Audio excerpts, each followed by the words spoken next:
Ontem foi o dia da formalização de apoios aos candidatos que vão disputar o segundo turno das eleições à presidência da República. Resultado: de um lado, a preocupação real com o futuro do Brasil e com tudo que está em jogo caso a esquerda volte ao poder. Do outro, as máscaras começaram a cair.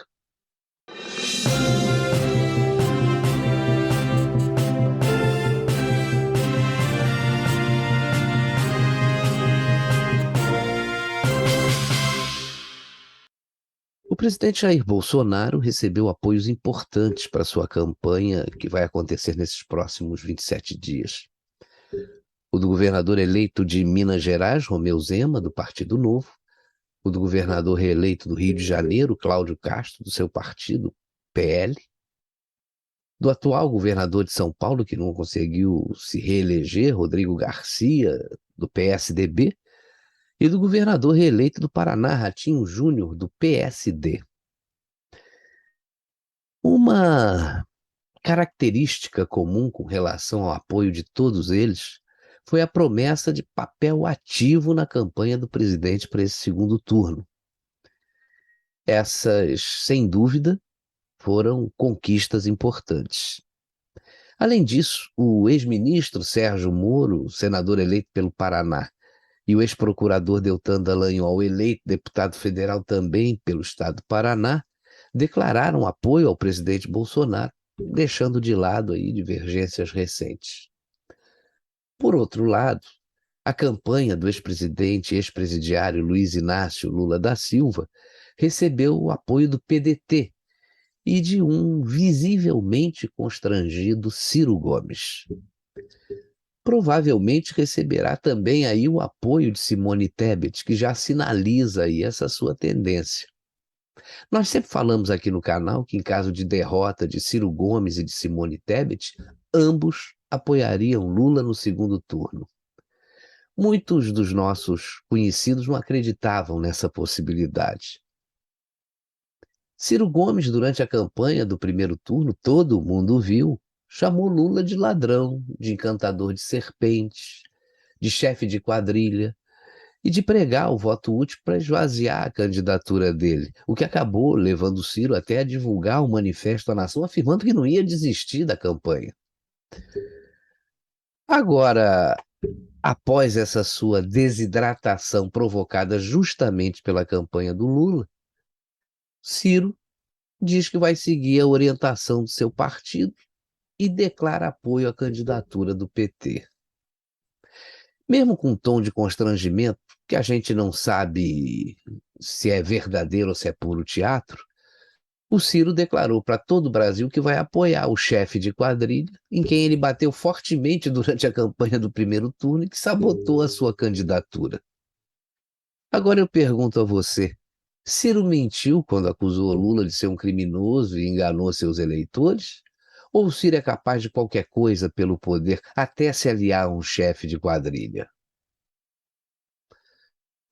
A máscara dele caiu, né?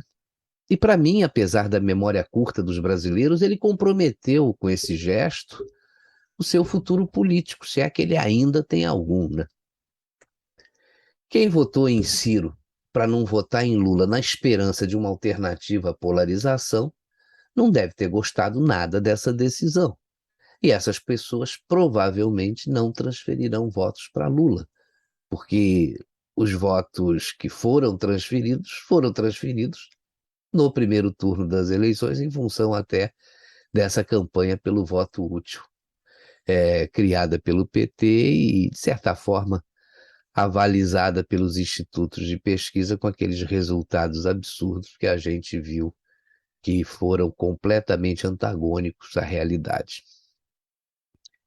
Ciro mostrou que é mais do mesmo, né? Tem um outro apoio à candidatura de Lula que está para ser viabilizado, provavelmente hoje.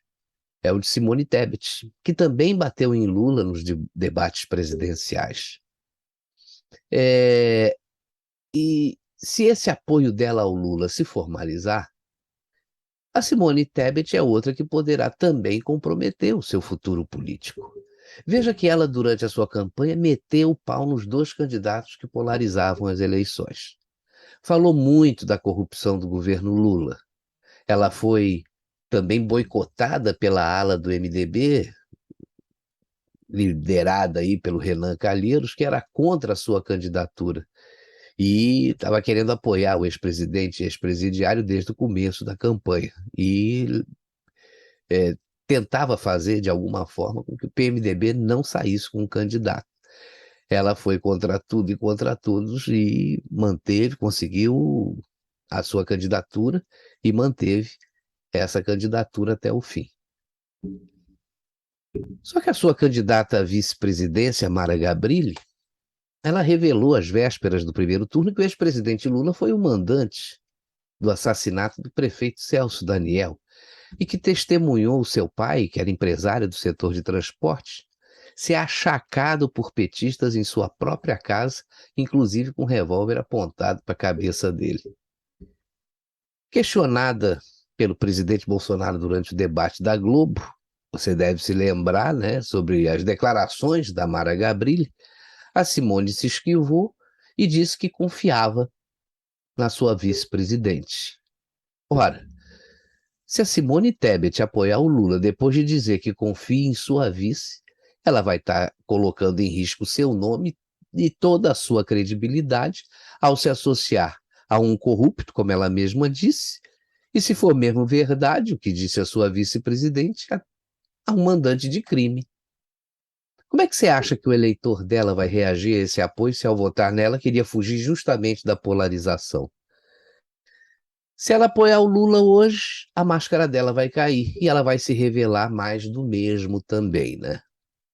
Por incrível que pareça, esses dois movimentos, de Ciro Gomes e de Simone Tebet, fortalecem o presidente Bolsonaro e mostram a incoerência de quem se dizia representar uma terceira via, que na realidade os dois enganaram milhões de brasileiros.